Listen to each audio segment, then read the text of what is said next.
Allohim payg'ambarimizga, ul zotning oilalariga, ashabiga va sahobalariga rahmatingni yog'dir. Dunyodagi eng aziz insonlarim, ota-onamning umrlarini ziyoda qilg'il. Go'daklik chog'imizda bizni avaylab asraganliklari kabi ularni avayla, asra. Qolgan yaqinlarimni, farzandlarimni iymon e'tiqodlarini mustahkam ayla. Ularni jamiki yomonliklardan asra. Iymonimni eng komil va eng yuksak darajalarga yetkaz. Ishonch va e'tiqodimni mustahkam qil. Niyatlarning eng yaxshisi mening ham niyatim, amallarning eng go'zali mening ham amalim bo'lsin. Ey Rabbim, o'z lutf karaming bilan niyatimni pok et, iymonimni sobit va mustahkam qil, ham qudrating bilan yomonliklarimni isloh et.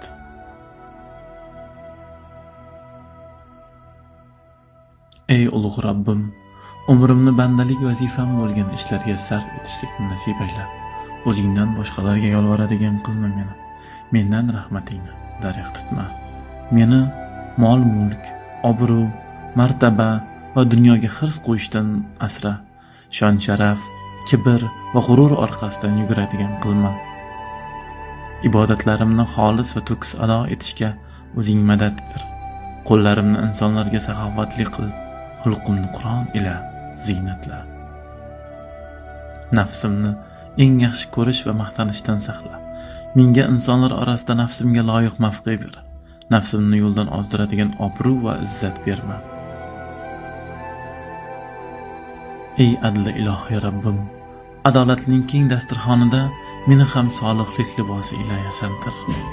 Menga g'azabini yenga oladigan, fitna va adovat olovini o'chiradigan, insonlar orasini isloh qila oladigan, ularni birlashtiradigan, mo'minlarning aybini berkitib, yaxshiliklarni vasf etadigan, yumshoq muomalali, ochiq ko'ngilli, muloyim, go'zal xulqli, viqorli va shijoatli, doimo fazilatlarga intiladigan, ne'matlarga shukr qiladigan, loyiq bo'lmaganlarga ham yaxshilik qila oladigan, qanchalik qiyin bo'lsa ham haqni gapiradigan, xayr va yaxshiliklarni ko'paytiradigan, yomonliklarni yo'qotishga harakat qiladigan va boshqa butun yaxshiliklarga ega bo'ladigan bandalaring bilan birga qilg'il va ular kabi bo'lishni nasib et.